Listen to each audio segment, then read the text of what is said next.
Joining our discussion now is Democratic Congressman Adam Smith of Washington. He is the top Democratic member of the House Armed Services Committee. Thank you very much for joining us tonight. The Senate Armed Services Committee, of course, has the duty of the confirmation process, but you have jurisdiction over that very same department. You will be hearing testimony from the next Secretary of Defense repeatedly. What are the issues that you see in this confirmation? Well, number one, he lacks credibility for the job right now based on all of these reports. I mean, his mother wrote that email in 2018, so it was 6 years ago. It wasn't like he was a 19-year-old college student. A clear pattern of behavior had been developed, and we've seen the stories throughout that. Certainly drinking too much, treating women horribly. That just undercuts your credibility to run the Pentagon as a starting point. So that's a big one, and he refuses to address these issues.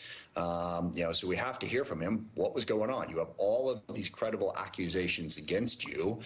What was happening? He needs to address that. I don't know how he could address it that would make it better, but he can't simply ignore it. Also, he's never run anything remotely close to the size of the Pentagon, never worked at the Pentagon. So issue two is he qualified to run the world's largest bureaucracy? And number three is the larger issue that you've hit on so effectively, and that's who Trump is appointing, not just at the Defense Department, but FBI and elsewhere, that seems focused on doing Donald Trump's bidding and not the country's. And that's the larger issue that we need to really press. Is it possible, in your view, to have a completely unqualified person in the position of Secretary of Defense who also has a big drinking problem, but have people right there around the top of the Secretariat, Deputy Secretary, Assistant Secretary, others, who then basically make that person irrelevant and actually run the place? No, I don't. I mean, I was kind of with you on that sentence. If you were going to say, is it possible for the country and the Pentagon to survive in that situation? Maybe, if you have really good people around the SecDef, but there's no way for the Pentagon to do its job effectively in that scenario.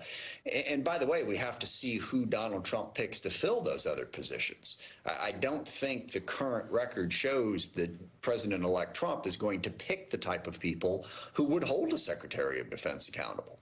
They don't want that sort of accountability. So it is deeply, deeply troubling. And look, running the Department of Defense is a complicated job. Forget for the moment, what your policy is on what we ought to do in Ukraine or what we ought to do in the Middle East, or are we too woke or are we not woke enough? Whatever, just the basic nuts and bolts of managing millions of people who serve in the Defense Department, either, active duty or as civilians.